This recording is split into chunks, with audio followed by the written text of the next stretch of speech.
And congratulations again to Helen. Enjoy your book launch. Enjoy your evening, everybody. And now over to Tom.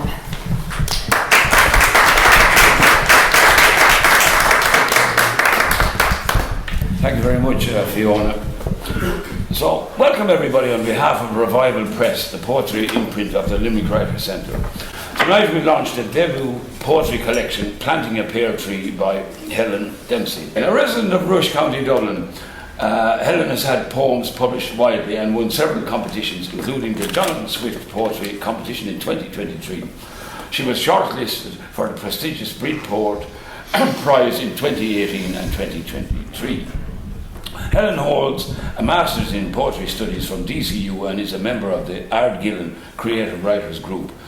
As previously said, Planting a Pear Tree marks her first full poetry collection to be published. And the collection will be launched by Maighread Medbh. First of all, we will have a word from the poetry editor of Revival Press, Mr. Tommy Collins. Gurfach Tom, agus Díaz Murray go léir cóide anocht agus tá fíorás orm bhean seo chun an leabhar seo a heola Planting a Pear Tree de Helen Dempsey. Seo leabhar céad seachtó cahar ó gur tús leis an tionscail fáilte thóireachta pobal in the Limerick Writers Centre. So, hello everyone. I'm delighted to be here this evening to celebrate the release of Helen Dempsey's debut collection, Planting a Pear Tree. My name is Tommy Collins. I'm the poetry editor at Revival Press, which, as Tom mentioned, is the poetry imprint of the Limerick Writers Centre. So just to tell you a bit about what we do at Limerick Writers Centre, especially our community publishing programme. We've been working hard to make a mark in the world of literature, especially around Limerick City and County, but moving beyond now as well, bringing book ideas and writing to people of all ages, locally and across the country. Tonight we celebrate our 174th publication since we started this journey back in 2009. We trace our lineage through an era of weekly readings which began in the early 2000s and became known as the White House Poetry Revival. This tradition has its roots tracing back to the Poetry Circle, which was founded by Desmond O'Grady in the White House Bar in 1954. At Limerick Writers Centre, we are all about celebrating literature. We love reading, we're passionate about writing, and we truly believe in the power of words to change lives and communities.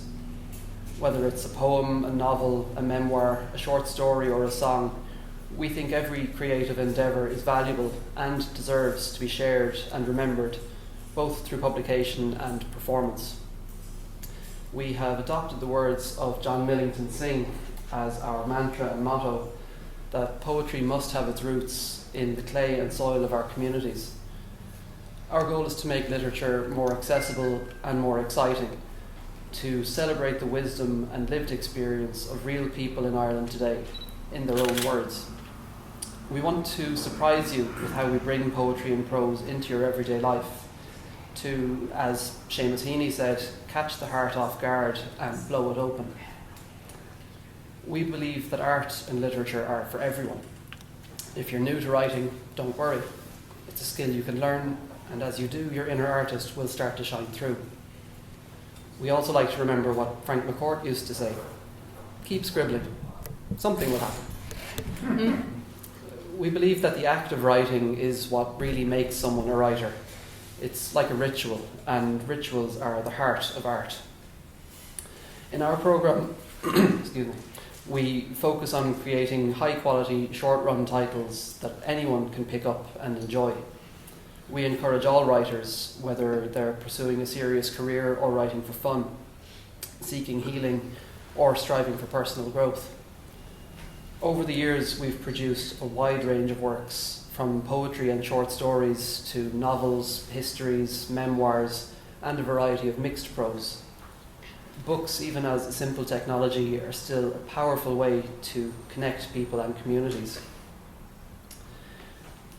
We are proud that our books capture snapshots of living and evolving culture, and that they will last for many years to come as a record of events, people, places, feelings and ideas.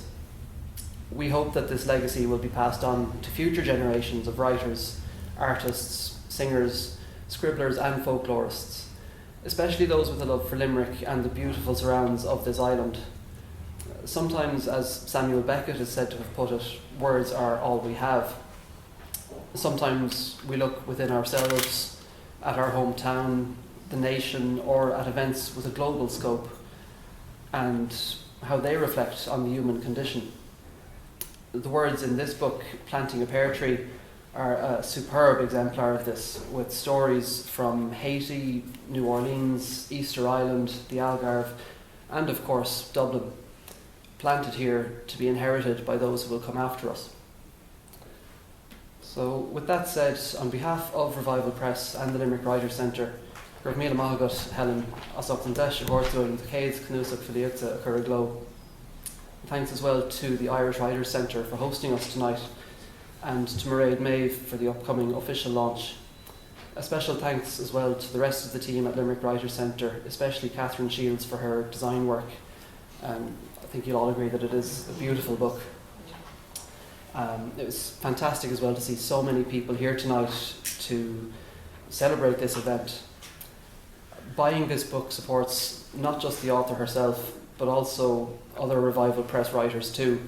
But more important than that, it is a real pleasure to read and ponder these thought-provoking poems.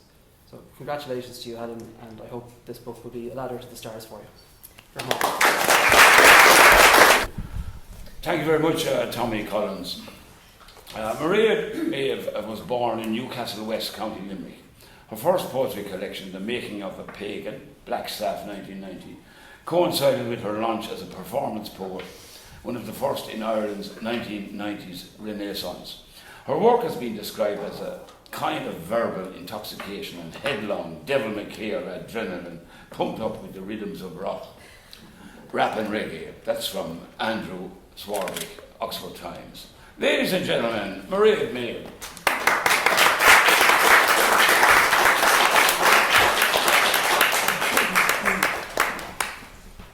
I'm not sure about the pumped up bit. Ní léon slucht as an caint seo as Gaeilge ach ar nói rinne méid a rúd an méid sin Gaeilge atá I gún bé limní agus. So sorry, none of this was in Irish, but I keep discovering it the rare time I go back to Limerick these times that, you know, Irish is coming at you from everywhere. So I realise that. Planting a pear tree. Time, tide and renewal. These are the overall poetic concerns, you might say.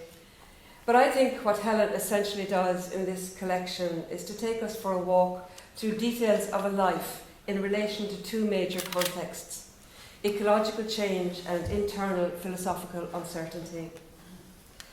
Apparently the proverb, walnuts and pears you plant for your heirs, refers to the fact that these trees take a long time to mature.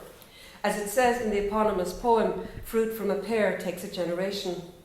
While the poet is referring to the writing of poetry for posterity, she may also be referring to the fact that this gathering of poems was a long time in the making.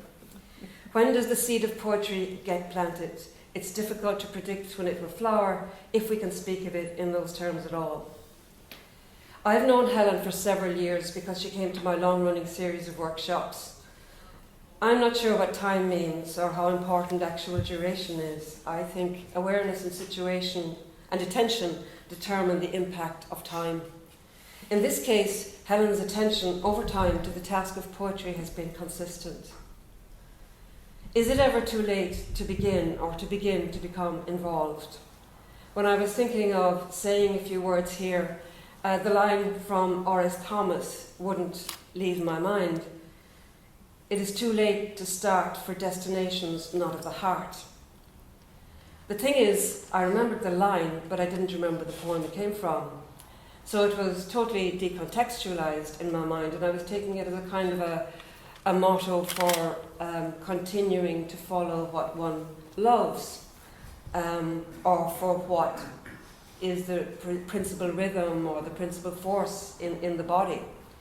However, when I looked it up, I found that it was from a poem called Here, a very interesting poem about regret and endurance, apparently in the voice of a soldier after the First World War.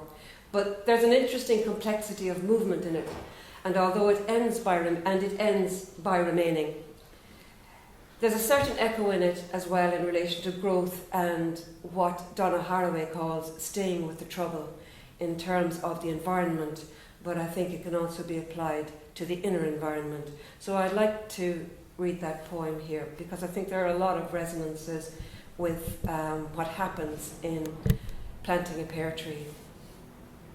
Here. I am a man now. Pass your hand over my brow. You can feel the place where the brains grow. I am like a tree. From my top boughs, I can see the footprints that led up to me. There is blood in my veins that has run clear of the stain contracted in so many loins. Why then are my hands red with the blood of so many dead? Is this where I was misled? Why are my hands this way, that they will not do as I say? Does no God hear when I pray? I have nowhere to go. The swift satellites show the clock of my whole being is slow. It is too late to start for destinations not of the heart. I must stay here with my hurt. Horace Thomas also wrote, poetry is that which arrives at the intellect by way of the heart. I think his view of the heart is complicated. The heart, according to him, is what keeps the body moving, what impels the body and involves you in the world when you think you're separate. It appears to be beyond the control of the will and drives emotion when you think you're choosing.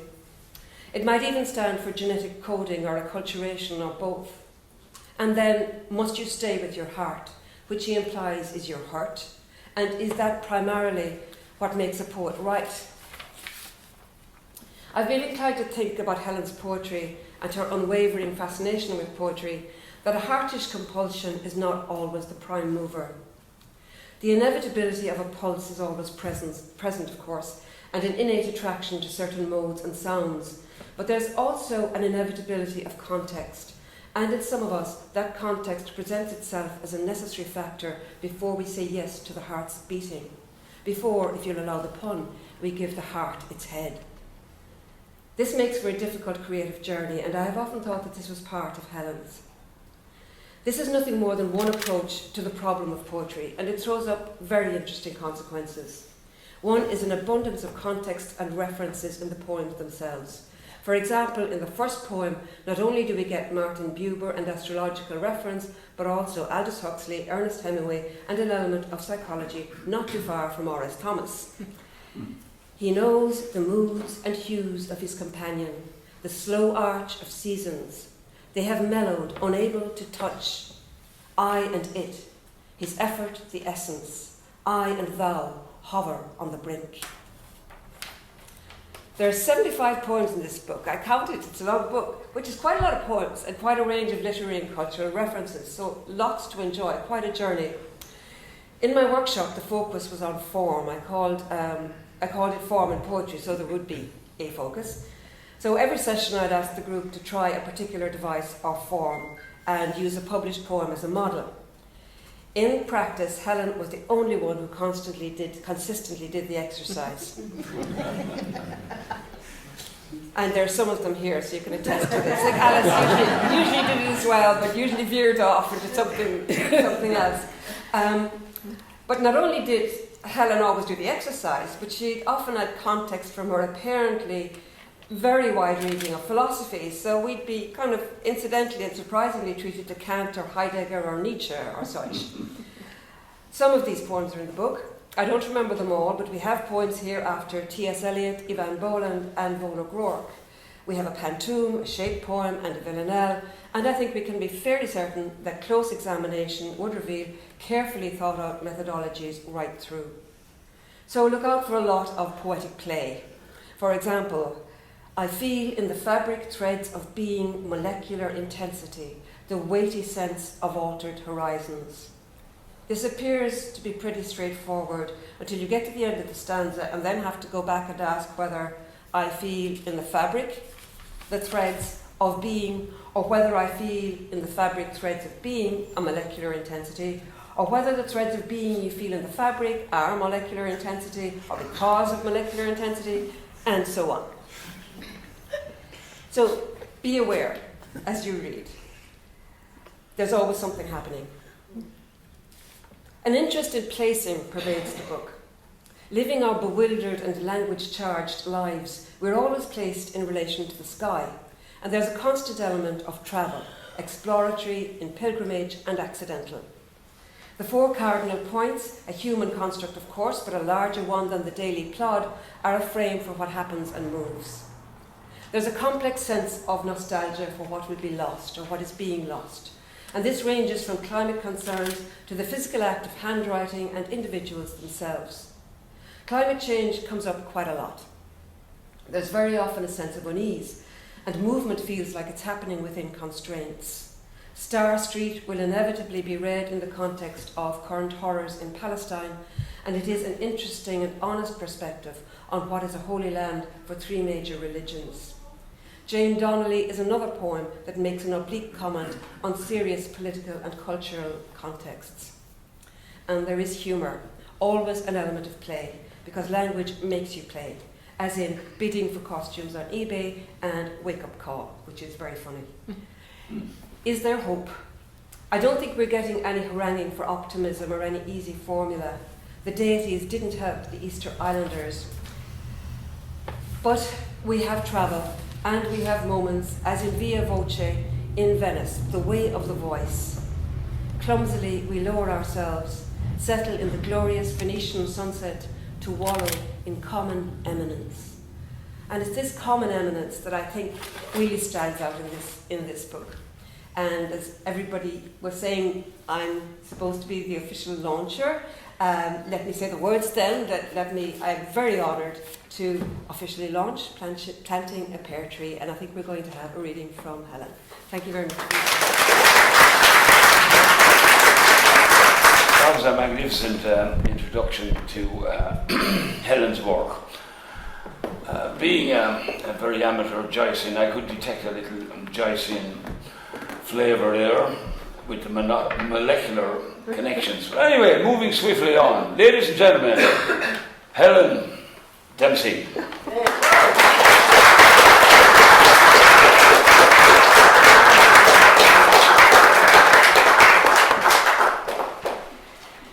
Wow. I was enjoying it very much sitting down.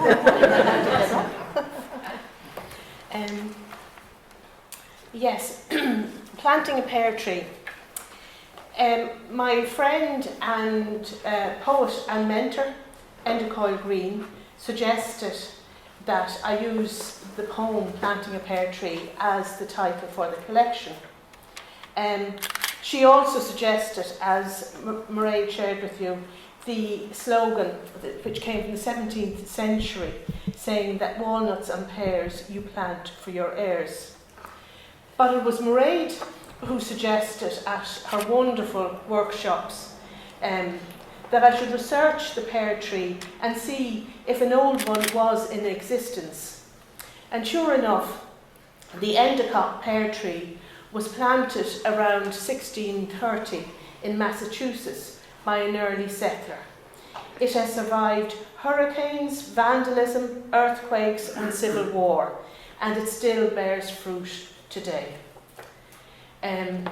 The poem Planting a Pear Tree is in 2 parts, and it was written after a visit to the Ulster Folk Museum. 1 room, stone, thatch. Lift the latch on the half door into the half light of peaty heat. 1 pot, bed, chair, nothing to spare. Outside the stench of fetid potatoes. Gather the child and suckling boy with a careworn wife. Walk furrowed tracks to the sea. Slow moving family. Blinker the ruins of uprooted homes. Community. Clutch the coppers scraped like tubers that once fed a nation. Inflation. usury by the quay. The boat stays docked for days. Passengers sway in a balance for shelter from wind, rain. They pay drain-dropping coins, oatcake and ticket to take a 3-month voyage. Close the eyes and ears to sentimental sighs. Try to survive. A neighbour's child dies frozen in the night on a sleet-washed deck. No wake, no sorrow for troubles. Death is known fear. Fear the year of the unknown. 2. Furrows of bog folk shuffle in line, whiling time for the right chalk mark to walk on the new land. Turn backs to the lapping Atlantic, only the mad go home. The cedars trip and fall into burrows. Usurers rake their ignorance, innocence on seedy streets. Prejudice is citywide. Go west, go south, survive. All work, all ages. Sagaciously save wages, shun the barrel of fun. Harvests are slow, yields low, although some will get a stake. Those who are able will build a cabin with logs and thatch, or mud, a hearth, pot, bed, and a full door. Potatoes don't grow here. New crops to farm, a yard, barn, fowl, a cow and horse, books and school. Fruit from a pear tree takes a generation. New ways in the new world. Thank you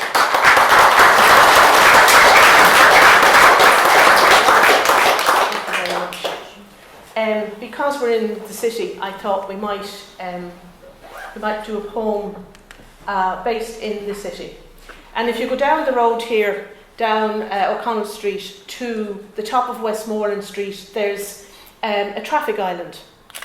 And there was an artist called Rachel Joynt who once did an art installation and put little footprints in the island. And as I commuted twice daily, it took my interest. So this I called The Island of Footprints. Doing Dublin, only the tourists notice. Commuters jostle, surrounded by streams of blood bank, traffic, river. Westwards, the cosmopolitan Epicurean experiences spewed on cobbles feed our reputation. Northwards, the spire tapers a definition of our nation. Eastwards, cargo ships, ferries navigate to our neighbours. Southwards, the home of the Tome of Kells, once mysterious seat of learning to Rome's flock. On the island of footprints, downtrodden passers-by vacantly stare, consumed by a hunger to have. A crowd gathers, morning racers, evening rush, eke a relentless existence. The commercial boa-like coil constricts. Debt-driven zombies, pinched, soulless faces, see the neon of marketeers. Unaware, we gape with yoked shoulders, leave no imprint of our imagination. Lured lemmings cluster on the curb's edge. We wait for a green man to show us where to go. The next one is called Epitaph. It's called Epitaph. And it was written after a visit to the Joycean exhibition in Trinity College. In the tricentenary of Joyce, queues will file past manuscripts wondering at a dead art. The rich and curious will pay a scribe to execute a handwritten note, a peculiar, meaningless oddity, like a hieroglyphic ornament. The flourishing language of love will be lost in abbreviations of a SIM card. Every child will learn to type the universal encryption globally accepted as the currency of communication. The craft of calligraphy will be bought on the electronic market, endorsed by a personalised holographic symbol. The envelope of surprises, filled with emotions, will be redundant, the font of sameness extinguishing individuality. This is an epitaph for handwriters, the lost skill of materialised thought, shaped by culture and character, a definition of our humanity replaced by the verdana of an IT wizard, constricting our creativity. The oracles of antiquity will be severed and silent. The writing on the wall will baffle the ignorant.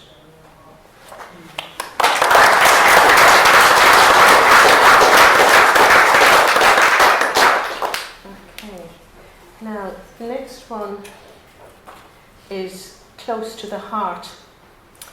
It's in memory of my dear friend Isabel Kerr. And tonight, some of our school friends and our work colleagues are with us. We were in the same class and we later worked in the same bank. Isabel battled cancer for many, many years, yet remained one of the most positive, upbeat people I have ever met. And the poem is called Berberis. And for those of us who are non-gardeners, the berberis is a shrub with a small dark green leaf with a grey underside, and it turns a beautiful shade of red in the autumn. But the most significant feature of the berberis is the length of its thorns. The oncologist answers awkward questions. I look at you and remember our school uniforms, green as the berberis in my front garden. Like the robin redbreast stained with a crucifixion, the leaves turn too, tinged with a vivid red, your favourite colour. The shrub thickens anew with curly leaves. Underneath they are ashen. Your grey hair, thinned with treatment, grows thick again. I will take notes and remember for you. You notice how the colony of spiders weaves between the thorns, how their webs capture diamond dew in sunlight.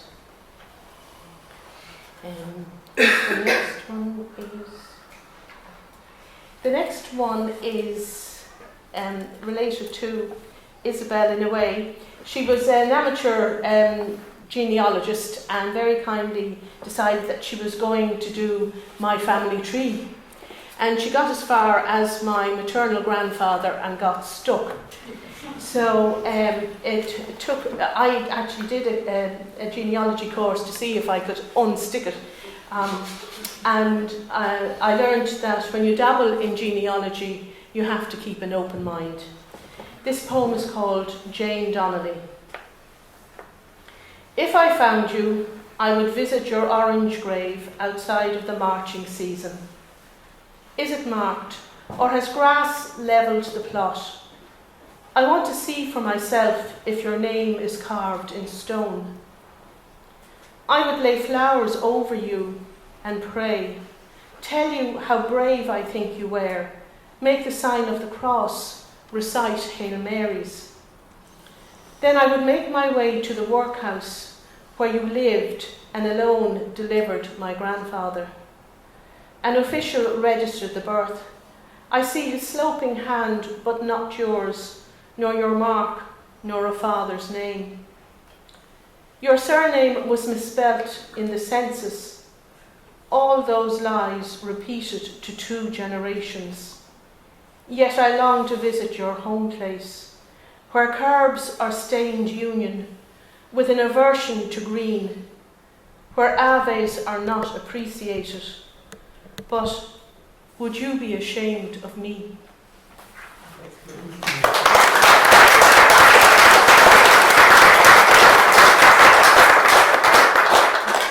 This one is called Father's Footprints.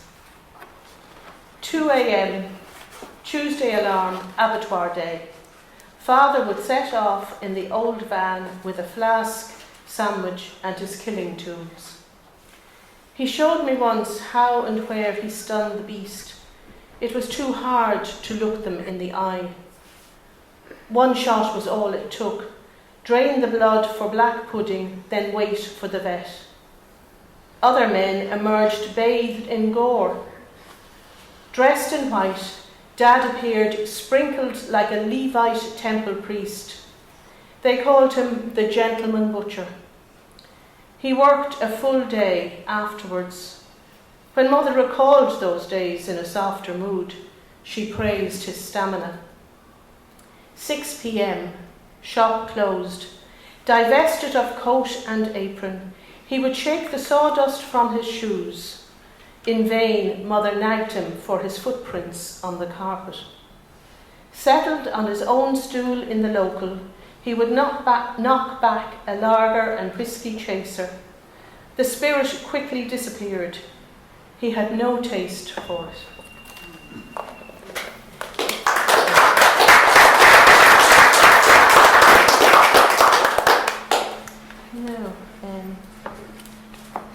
The next poem is called Corley Bog. And Corley Bog is in Keena in County Longford, very close to where my daughter Claire and her family live. And it's an amenity set up by Bord na Móna, and there are lovely walks through the bog. This poem is for any parent or grandparent who asks their children or grandchildren on an inclement day, will we go for a walk? And gets the answer, do I have to?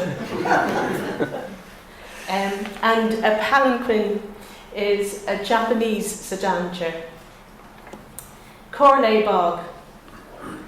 The gravelled walk grits the pathway through a landscape of decay. Dried mocha sods turn mahogany when wet. I make a grumbled stop to de-shoe a pebble, while my 2 grandsons gamble on. They complain about the monotony of their COVID constitutional. Rain clouds, dun and dreary, threaten a deluge. Heather, withered beige, bobs in gusts, while bog cotton clings as wind sluices and ripples the hardy scrub. Bellrush bayonets guard sable water, fenced for danger. The amber lifebelt, a halfway beacon. We brace for downpour. The umbrella springs to our defence. We shelter under the shield of Thor before our legs are lashed. Further on, we extract Arthurian swords from a boulder to hunt a dragon. Its maroon tail disappears around the trail bend. We proceed with measured pace and whispers. They shape their moves, become ninja combatants. I smile covertly.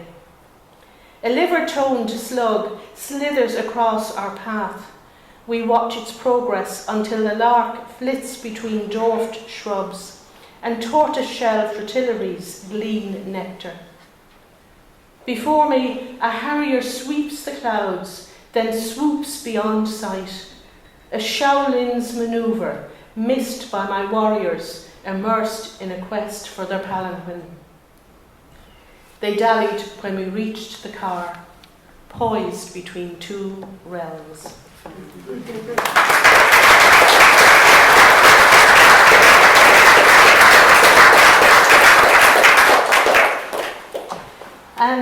And this is the final poem. But before I read it, I would like to say a few thanks. First, I'd like to thank Orla and her team in the Irish Writers Centre for their support and hospitality and making us so welcome. I would especially like to thank Maighread Medbh for launching my collection. A very special thanks to Dominic Taylor and Tom Collins from Revival Press for their wonderful job that they did in turning my manuscript into this book. I'd like to thank Enda Coyle Green for mentoring me, and my backup team, Margarita Sinnott and Margaret Kelly, and also for my family who have been my pack horses today and have supported me all along. But my special thanks is to the Limerick Writers Group for their ongoing encouragement and critique, which has helped me to hone my craft. Lastly, I would like to thank all of you for coming here this evening to support me. I am overwhelmed by your response, and you have made my dreams come true. Thank you.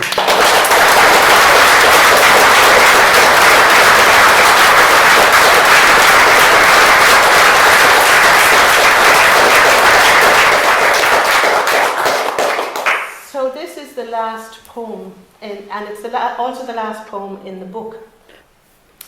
And it's after the style of Walt Whitman, who liked to write very long lines. And when Dominic saw it, I think I gave him an awful headache trying to fit it into the book, but he managed remarkably well to do so. The Ace Sedona poet, bilingual poet Paddy Bush and his wife Fina established a poetry festival in Waterville in Kerry to remember the Malaysian poet Amergin. And it was a wonderful festival held around the summer solstice, but it was a long drive to get there. It doesn't run the same way. There's a winter solstice one now, but the summer one stopped with COVID. And when you get to the beach in Waterville, it's a stony beach, and tourists are visiting it, and they have started the custom of building columns of balancing stones there, and they still stand. So this is called Westward. I drive away from who I am when I am home, bound by the limits of white blinds and speed. The phone turned off, the radio turned loud, with signposts for my guide. I weave past produce trucks, horsebox, car trailer, cranes, juggernauts and coach.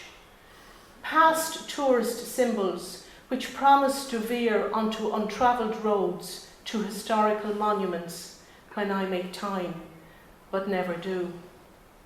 Past suburbs, towns, social housing, flats and bulbous letters sprayed on overpasses. They mock urban artists' masterworks and sculptures dotted on the route. Past the county limit where the traffic thins. Argue with the TD's dodge on the airwaves, then search for music, classical or easy on the ear. I find my voice. Pass pastured herds of checkered Frisians, golden Jersey, Charolais and grazing Cheviots, snowy Galways, black Suffolk flocks, and meadows of their fodder, crop fields to make our bread, our spuds, our stout. Pass carrion crows, consuming carcasses of creatures dazzled in the beam of humans on the move, lost litters and the balance of two worlds. Indicate after 3, 2, 1 slashes to turn onto country roads edged with hedges and with calming signs, alerts for neighbourhoods to watch, notices for faster broadband, no wind turbines or communal masts. Past tidy towns, hamlets with pretty flower beds, hanging baskets and coloured frontages, proud communities which merit more than a sideways glance. At junction 23, join throngs of trippers guzzling breakfasts, lattes, lunches, slot machines. Queue for the ladies. Establish ancestral lines to a president born half a world away. Past the town where the Rhines took root before my father made his way to Stoneybatter. I believe there are cousins at Bird Hill. Turn off the motorway. bypass the city and picturesque Dare, past secondary thoroughfares to minor roads, blind bends and bridges where one vehicle at a time may safely cross. The twists and turns that zigzag on the ring reward with mountain vistas, lakes and woods in shades of Foxford or Avoca rugs. I cannot stop. Tailgaters intimidate to accelerate. I pray for some lay-by to rid me of their threat. After they pass, there is a precipice and scary moments when a tour bus sends me in reverse. Red-faced, the audience could criticise my cautious manoeuvres. Take a few deep breaths. Set off again. This would be a nightmare in moonlight. Past the blackening nimbus.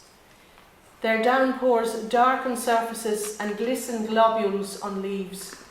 Bubble-wrapped, I drive on past the fear of a lashing twilight on unfamiliar roads, the windscreen obscured, known and unknown fogged, foolhardy but determined to keep going. When the clouds clear, the view becomes the ambit of my reason. Past moss stone walls, dwarfed vegetation, honed forever by gusts designed by Atlantic breath to the horizon. On the hill brink, balk at fragility, faced with omnipotence. Past the welcome signs, down to the village hub and Amergan's world of words. Here, thoughts will trickle onto pillars of salt, smooth stones, piled gestures from tourists which still stand. I'll stay 4 days until solstice ends, a basking self-keep, a swim in poetry. Afterwards, I'll drive away to who I am when I am home. Thank you.